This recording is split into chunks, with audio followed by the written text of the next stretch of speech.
রবিউল আউয়াল মাস মানে আমাদেরকে বোঝানো হয় সিরাতের মাস। রবিউল আউয়াল মানে আমাদেরকে বোঝানো হয় নবীজির জন্মের মাস, ঠিক না? এই জন্য আমিও আপনাদের সামনে এমন একটি বিষয় সিলেক্ট করে আসছি যাতে আপনাদের হৃদয়ের কথাগুলোর মধ্যে থেকে বের হয়ে যায়। আমার আলোচনার বিষয় হলো topic of the matter or subject of the matter is following the Prophet Muhammad sallallahu alaihi wasallam is our personal life. আমাদের ব্যক্তিগত জীবনে আমরা রাসূলকে কেমন করে অনুসরণ করব এটা জানার দরকার আছে না নাই? আলহামদুলিল্লাহ আলহামদুলিল্লাহিল্লাযী আল্লামানা আল-কুরআন ওয়াল বায়ান মা লাম না'লাম। والصلاة والسلام على سيد المرسلين وعلى آله وأصحابه أجمعين.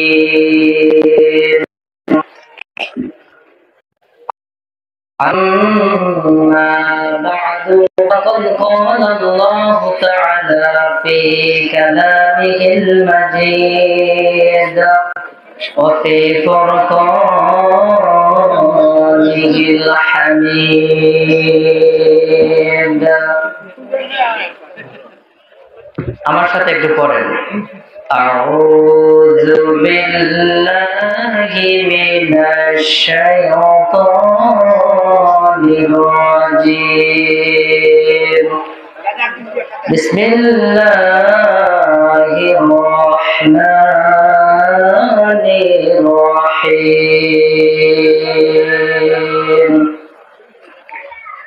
قل إن كنتم تحبون الله فاتبعوني يحببكم الله ويغفر لكم ذنوبكم والله غفور رحيم. وعن أبي هريرة رضي الله تعالى عنه قال قال رسول الله صلى الله عليه وسلم كل من أمتي يدخلون الجنة إلا من أبى. قالوا يا رسول الله صلى الله عليه وسلم ومن يأبى؟ قال من أطاعني دخل الجنة ومن عصاني فقد أبى. রাহুল বুখারী।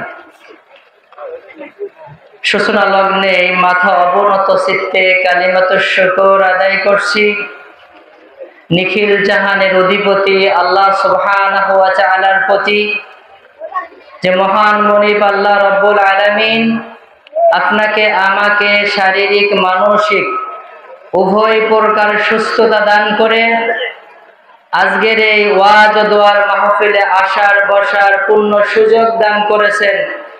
সে আল্লাহর দরবারে শুকরিয়া বলি আলহামদুলিল্লাহ। দরুদ ও সালাম বর্ষিত হোক রাসূলের উপর। অন্তরের অন্তরস্থল থেকে সংক্ষিপ্ত আকারে বলি সাল্লাল্লাহু আলাইহি ওয়াসাল্লাম। আপনারা সবাই কেমন আছেন? আপনারা এই মাহফিলে আসতে পেরে খুশি না বেজার? অল্প না বেশি? মনে হচ্ছে আপনাদের মন খুব ভেঙে গেছে। কোরআনের আলোচনা শোনার পর যদি ব্রেক হয় আসলে সবারই মন ভেঙে যায়। This is the power of holy Quran. এটাই কোরআনের সবচেয়ে বড় শক্তি। আলোচনা স্টার্ট হবে, যদি মাঝখানে ব্রেক হয়ে যায় মানুষের মন ভেঙে যায়। এজন্য আমরা কোরআন থেকে যখন আলোচনা শুনবো তখন শুনবই, অনেকের মনে অনেক প্রশ্ন বাধা দেয়, আগে যা শুনলাম এখন তা পাবো কিনা। আসলে একজনের কাছে সবকিছু শোনার মতন সময় থাকে না। যদি সময় থাকতো তাহলে আপনারা শিখতে পারতেন। বর্তমান যে মাসটা চলমানের নাম কি বলেন তো? রবিউল আউয়াল মাস মানে জানেন?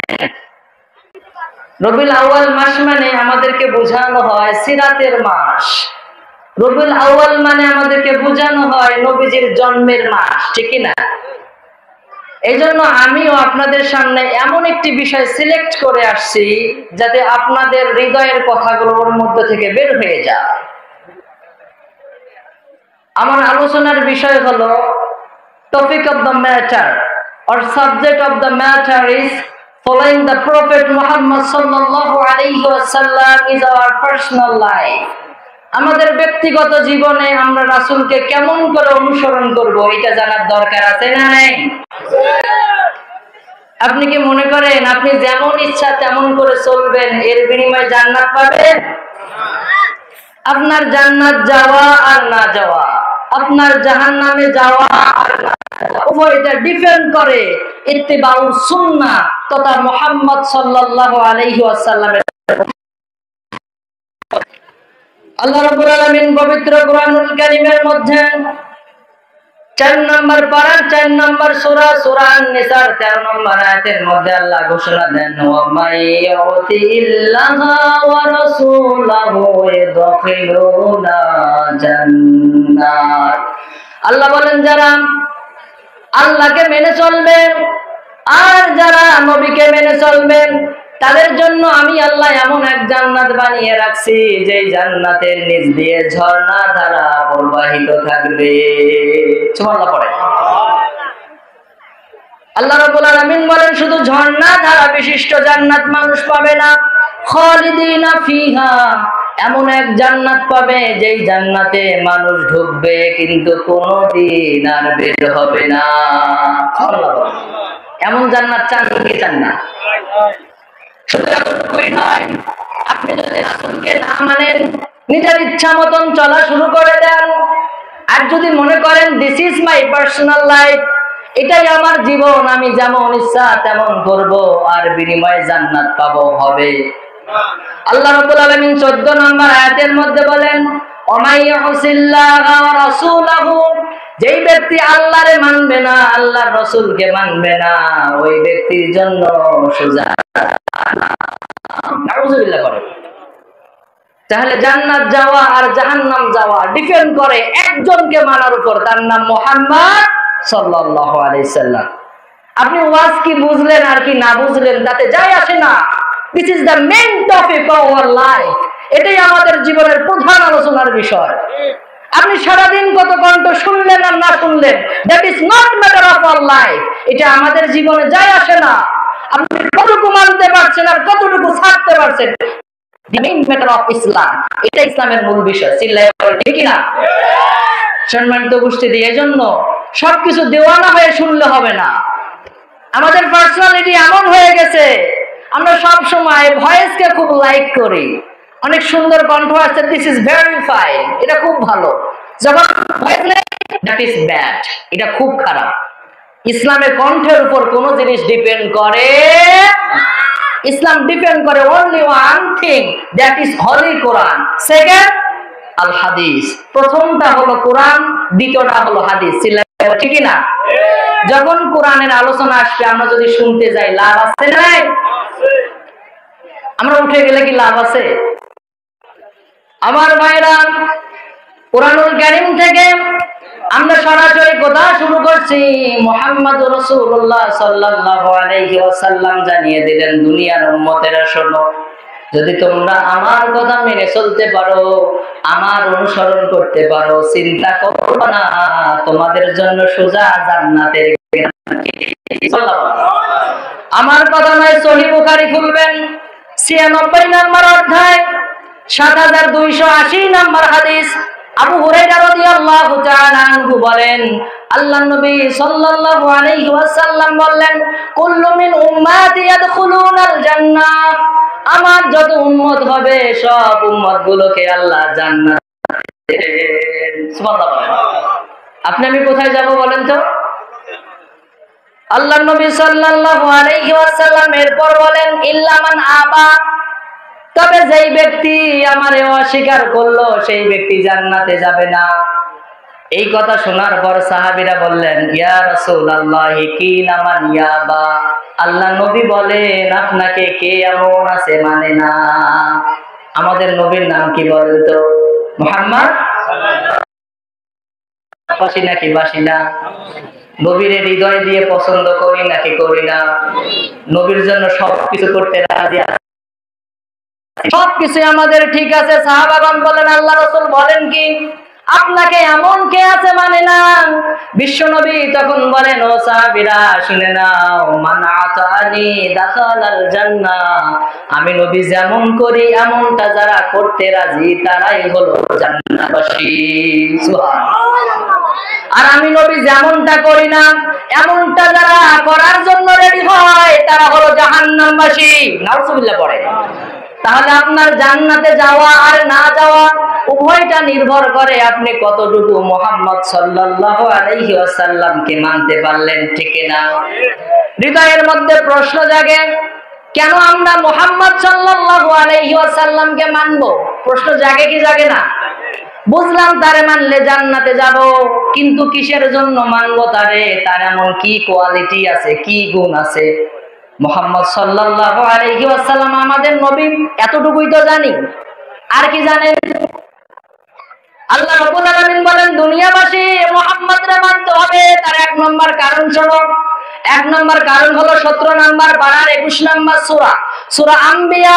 এই সূরার 107 নম্বর আয়াত আল্লাহ রাব্বুল আলামিন বলেন, ওমা আরসালনাকা ওমা আরসালনাকা, নবী হে আপনারে আমি পাঠাইছি ইল্লা রাহমাতাল লিল আলামিন। এই যে টোটাল ওয়ার্ডটা দেখতেছো, পুরা পৃথিবী দেখতেছো, পুরা পৃথিবীর জন্য রহমত স্বরূপ শুধু একজনই পাঠাইছি। কয়জন রে? আপনার আমার নবী পুরা পৃথিবীর জন্য রহমত। এই পৃথিবীর মধ্যে মুসলমান আছে, নন মুসলিম আছে, আছে না নাই? সবাই কি মুসলমান? সবাই কি নামাজি? বেনামাজি আছে না নাই? কাফের আছে না নাই? মুশরিক আছে না নাই? ইহুদি আছে না নাই? আল্লাহর নবীকে আল্লাহ বলেন, আমি সবার জন্য রহমত স্বরূপ আপনারে পাঠাইছি। মনের মধ্যে প্রশ্ন জাগে, আল্লাহ বুঝলাম না কাফেরের জন্য আমার কথাই কি হবে, ঠিক না? আমার নবী কাফেরের জন্য রহমত হবে? এর উত্তর দিয়েছেন মা আয়েশা তাআলা আনহা। 60 নম্বর অধ্যায়, অধ্যায়ের নাম হলো কিতাবু বাদউল ওহী। এই অধ্যায়ের 3231 নম্বর হাদিস, মা আয়েশা রাদিয়াল্লাহু তাআলা আনহা বলেন, আমি আল্লাহর নবীরে বললাম, ও আল্লাহর রাসূল, উহুদের ময়দানে আপনি মার খেয়েছেন, আপনার দাঁত পড়ে গেছে, আপনার মাথার মধ্যে হেলমেট ঢুকে গিয়েছিল, আপনি অবচেতন মনে পড়ে গিয়েছিলেন, আপনার হুঁশ ছিল না। আল্লাহ নবী, উহুদের ময়দানে যেই রকম কষ্ট হয়েছে জীবনে আপনার আর এই রকম কষ্ট হয়েছে কোনদিন? আল্লাহ নবী বলেন, আয়েশা, তোমার বংশের লোক আমারে বহুত কষ্ট দিয়েছে, তারা তো আমারে কষ্ট দিয়েছে। একদিন আমি তাইফের ময়দানে দাওয়াত নিয়ে গিয়েছিলাম, দাওয়াত দিতে যখন তাদেরকে আমি আহ্বান জানালাম, আয়েশা রে, তারা আমার সাথে এত খারাপ ব্যবহার করেছে জীবনে যা ভুলতে না। ওরে আয়েশা, মুখ ভরা আশা নিয়ে ইসলামের বাণী শোনাতে গেছি, আমি তাদেরকে জানাইতে গেছি Islam is the complete code of life, ইসলাম পরিপূর্ণ জীবন বিধান, যদি এইটা মানুষ মানে সোজা সুজি যাবে। সুবহানাল্লাহ বলেন। ও আল্লাহ, আমি হৃদয় থেকে মন থেকে ভালোবেসে সেদিন তাইফে গিয়েছিলাম। তাইফে যাওয়ার পর মানুষদেরকে যখন বোঝাইতে গেছি, 3 জন নেতারে পেয়েছিলাম। কয়জন? প্রথম জন নেতা আমারে বলেছে, মুহাম্মদ, তুমি ছাড়া আর কেউ নবী হওয়ার পায় নাই, তোমারে নবী বানাইছে আল্লাহ রাসূল। দ্বিতীয় জন আমারে বলল, ও মুহাম্মদ, তাইফের মধ্যে অনেক মানুষ ধনী আছে, অনেক মানুষ বিত্তশালী আছে, মক্কার জমিনে আবু লাহাব ধনী মানুষ আছে, আবু জেহেল আছে, আল্লাহ তাদেরকে নবী না বানাইয়া তোমার মতন গরিব মানুষের নবী বানাইছে। আল্লাহ নবী বলেন, মনটা খুব খারাপ হয়ে গেল।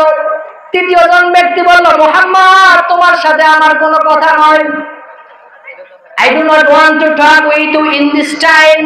আমি এই সময় তোমার সাথে কোনো কথা বলতে চাই না, কারণ যদি তুমি নবী হও আর নবীর কথা যদি না মানি, তাহলে উপর থেকে শাস্তি দিবেন কে? আল্লাহ। আর আমার কোন সম্পর্ক।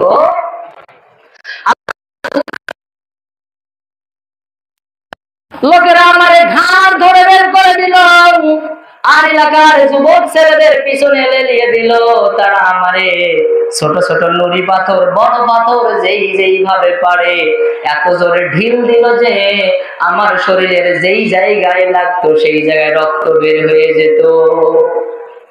ও আয়েশা, এত বেশি মার খেলাম, উপর দিকে পড়ে গেলাম। তারা আমার আবার দাঁড় করিয়ে দিয়ে বলল, মুহাম্মদ চলো। আমি হাঁটতে লাগলাম, তারা একের পর এক পাথর মারতে লাগলো। আয়েশা রে, বেশিক্ষণ যেতে পারি নাই, আবার পড়ে গেলাম। আবার আমারে দাঁড় করিয়ে দেয়, আবার আমারে বলে হাঁটো। আমি যখন চলতে থাকি পিছন দিক থেকে তারা ঢিল দিতেই থাকে।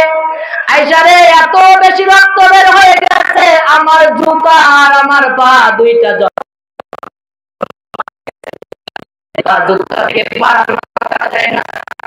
এত কঠিন। তখন তারা আমারে ছেড়ে চলে গেল। আয়েশা রে, কোন রকম ভাবে আমি শুয়ে পড়লাম। কিছুক্ষণ পর দেখি উপর থেকে একটা মেঘমালা আমারে বাতাস দেওয়ার ব্যবস্থা করছে। ও আয়েশা, ভালো করে তাকাই দেখলাম একটা মেঘ আমারে ছায়া দিচ্ছে। আমি ভালো করে আবার নজর করলাম, নজর করে দেখলাম মেঘের উপরে একজনকে দেখা যায়। মোটামুটি চোখের চেহারা যখন ধীর করলাম, দেখাই দেখলাম অন্য কেউ নয়, তিনি হলেন জিবরাইল আলাইহিস সালাম। সুবহানাল্লাহ বলেন। জিবরাইল এসে বলেন, ইয়া রাসূলুল্লাহ, আপনার সাথে তায়েফবাসী যা করলো সব দেখেছেন কে? ওরে, আপনি যা দাওয়াত দিয়েছেন আর তারা যা ব্যবহার করেছে উভয়টা শুনেছেন কে? নবী গো, আপনি চিন্তা করিয়েন না, আপনার এই ব্যথায় আল্লাহ সপ্তম আসমানের উপর থেকে ব্যথিত। ও নবী, আপনার সহযোগিতার জন্য আল্লাহ স্পেশালি ফোর্স হিসেবে দুইজন ফেরেশতাকে পাঠিয়ে দিয়েছেন। কয়জন? নবী, এই সেই দুইজন ফেরেশতা। কথা বলেন। আল্লাহ নবী বলেন, আমি যখন এই কথা শুনলাম তৎক্ষণাৎ দেখলাম সামনের মধ্যে দুইজন দাঁড়ানো। তারা আমায় বলে, আসসালামু আলাইকা ইয়া রাসূলুল্লাহ। ও আল্লাহ নবী, আপনার প্রতি শান্তি বর্ষিত হোক। আমরা দুইজন দুই পাহাড়ের দায়িত্বে আছি ফেরেশতা। নবীজি, আপনি শুধু অর্ডার দিতে বাকি, আল্লাহ দেখেছেন। নবীজি, আপনার রক্তের দাগ কোনো শুকায় নাই, আমরা দেখেছি, জিবরাইলও দেখেছে, আল্লাহ সব জানে। আপনি শুধু একবার পারমিশন দেন, দুই দিক মাঝখানে রাখবে তায়েফবাসীকে, এমনভাবে চাপ দেব গুলি ছাড়া আর কিছু চিনা যাবে না। বিশ্বনবী বলেন, ও ফেরেশতারা, আমি এমনটা চাই না। আমি নবী মনে করি আমি সঠিক ইসলাম বুঝেছি, তারা বোঝে নাই। আমি আশা করি শীঘ্রই তাদের মধ্যে কোন বংশধর আসবে, তারা আসার পর শুধুমাত্র কেবলমাত্র মানবে আমার আল্লাহকে। এই আশায় আমি তাদেরকে মাফ করে দিলাম। এটা ছিল নবীর চরিত্র। এটা কার চরিত্র? রাসূল কোনদিন প্রতিশোধ নেন না, তিনি সবসময় আসতেন। তিনি বলতেন, I want to sense in this society any one time. আমি মুহাম্মদ যদি বেঁচে থাকি যে কোনো সময় যে কোনো পরিবেশকে পরিবর্তন করার জন্য I am only one enough. আমি একজনই যথেষ্ট। সুবহানাল্লাহ বলেন। বিশ্বনবী কোনদিন প্রতিশোধ নেন নাই, তিনি শুধু পরিবর্তন করতেন। আমরা আজকে প্রতিশোধ পরায়ণ বক্তব্য দেই। প্রতিশোধ দরকার, কার প্রতিশোধ নেবেন? আপনার প্রতিশোধ নিয়ে লাভ আছে? পরিবর্তন করা। আপনার প্ল্যানিং আনেন মুহাম্মদ সাল্লাল্লাহু আলাইহি সাল্লামের চরিত্রের মাধ্যমে, যে আমি আমার ভাইয়ের মেন্টালিটি পরিবর্তন করব, আমার সমাজের পরিবর্তন করব, আমার রাষ্ট্রের পরিবর্তন করব। মানুষের পরিবর্তন করলেই তো সুখ, ঠিক না? মানুষই যদি না থাকে, ধর্ম মানো, শেষ করে দাও, that is not fine in this Islam. এটা ইসলামে ভালো দেখায় না। ইসলামে ভালো হলো আপনি সবার কাছে পরিবর্তনের দাওয়াত নিয়ে আসেন। আমার ভাইরা, এই ছিল বিশ্ব নবীর কাফেরদের প্রতি দয়া। মুহাম্মদুর রাসূলুল্লাহ সাল্লাল্লাহু আলাইহি ওয়াসাল্লাম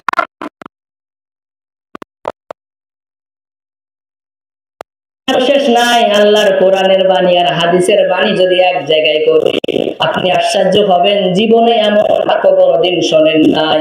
একটা বাক্য শোনাই, সহিহ মুসলিম খুলবেন, 2 নম্বর অধ্যায়, কিতাবুত তাহারাত।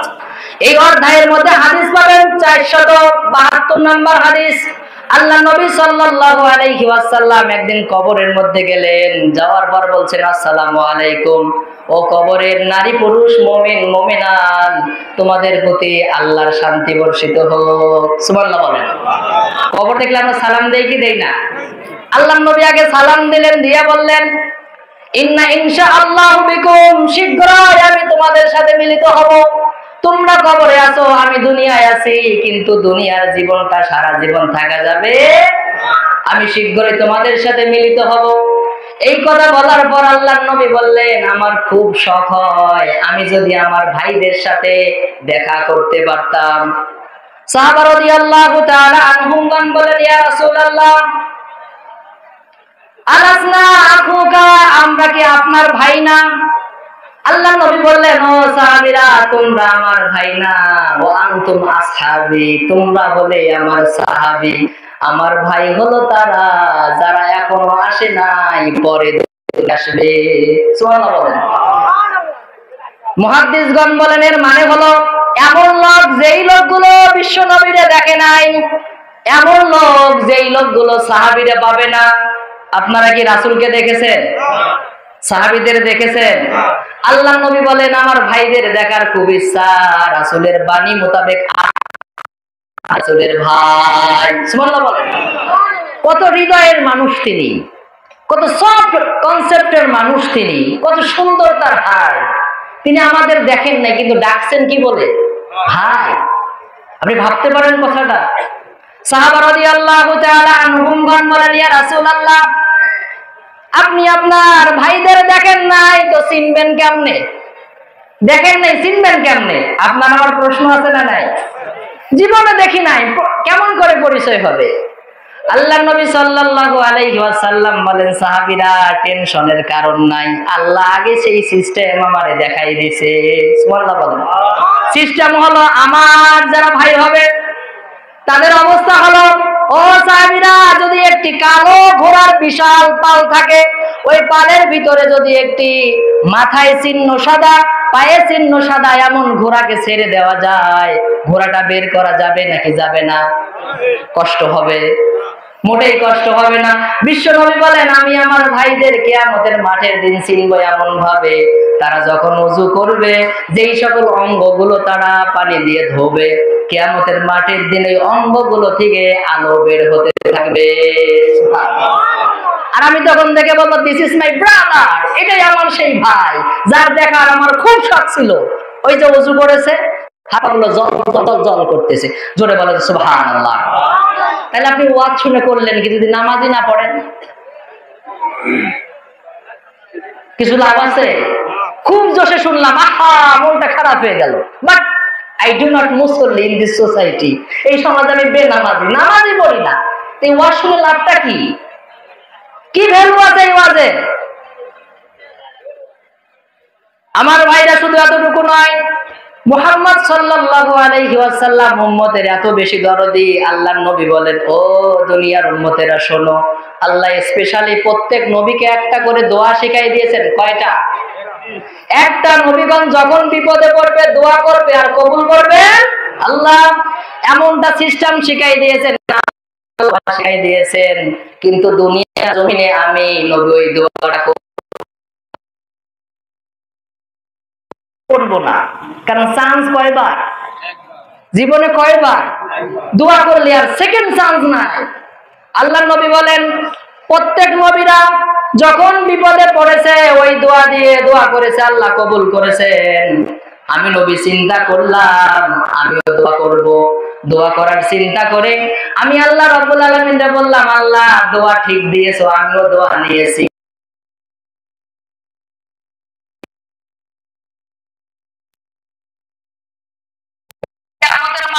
যখন আমার উম্মতরা আসবে মিজানের পাল্লায় তাদের হিসাব নিকাশ দেওয়ার জন্য, সেই দিন আমি হাত তুলে বলবো, রব আজকে দোয়া করছি ফিরাই দিও না।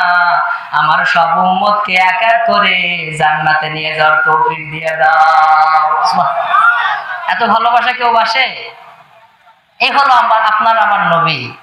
সেই নবীর অনুসরণ করার দরকার আছে না? আজকে তো 12ই রবিউল আউয়াল, অনুসরণ কিভাবে হইলো বলেন তো? 2-1 খতম মিলা, কয়েকটা হাতে জিলাপি, কিছুটা খিচুড়ি আর কিছুটা খুরমা, ঠিক আছে না নাই? এই তো আজকের মিলাদ। আলহামদুলিল্লাহ, আগামী বছর আবার যদি রবিউল আউয়াল আসে সেদিন দেখা যাবে মিলাদ কারে করে। এর মধ্যে 1 বছর কোন রাসূলের সাথে যোগাযোগ থাকবে না, এই নিয়ত আমাদের আছে না নাই? আছে না? এটাই তো পুরা নিয়ত, এবং আমাদের সোসাইটির ধারণাও এইটা, করেও আসছি এইটা। যার কারণে এই মাহফিল গুলোর যে একটা ডিমান্ড থাকে, একটা চাহিদা থাকে, এটা ডে বাই ডে ইনক্রিজিং না হয়ে ডে বাই ডে লুজ হয়ে যায়, বৃদ্ধি পায় না, উল্টা কমতে কমতে বেনামাজের কাতার বেড়ে, ঠিক না? এই জন্য ভাইরা আমার, এই কাজ করা যাবে না। বরং আমি আপনাকে শোনাতে চাই, বিশ্ব নবী সাল্লাল্লাহু আলাইহি ওয়াসাল্লাম এমন একজন নবী, এই নবীকে যদি আপনি চিনতে না পারেন, কবরে গেলে আপনি ধরা। কবরে গেলে কি আপনি বাঁচতে পারবেন না।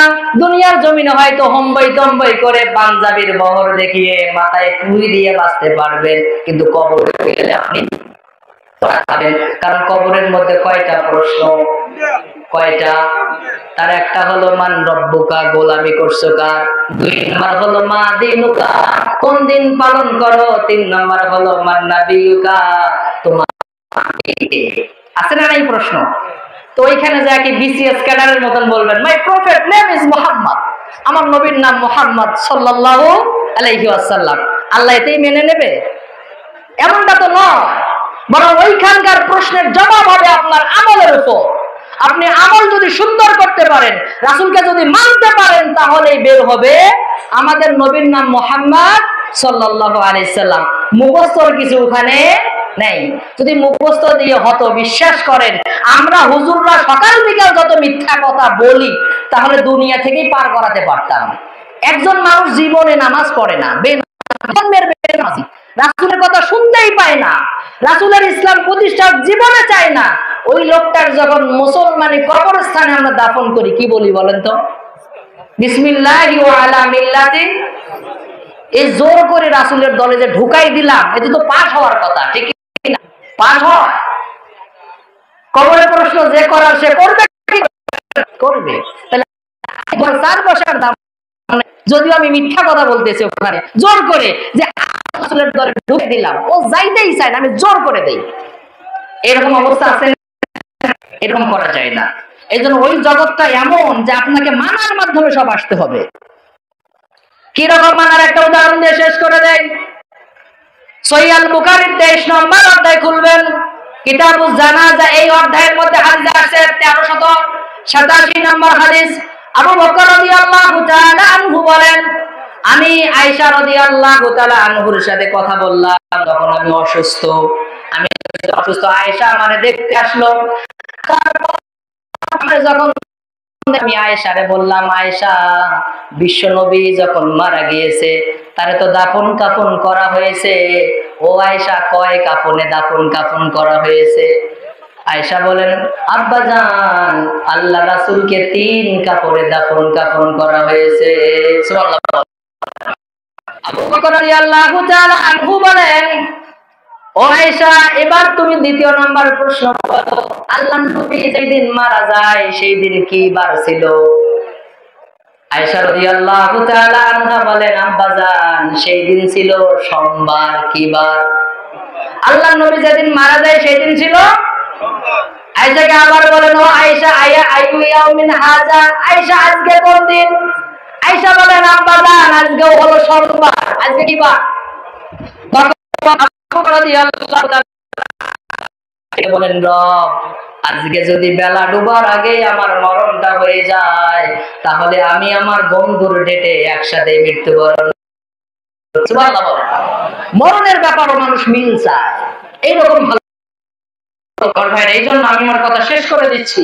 তবে একটা কথা মনে রাখবেন, ওয়াজ শুনলেই খালি হবে না, মানতেও জোরে শুনিয়েন না, একটু হুশে শুনিয়েন। আসসালামু আলাইকুম ওয়া রাহমাতুল্লাহি ওয়া বারাকাতুহু।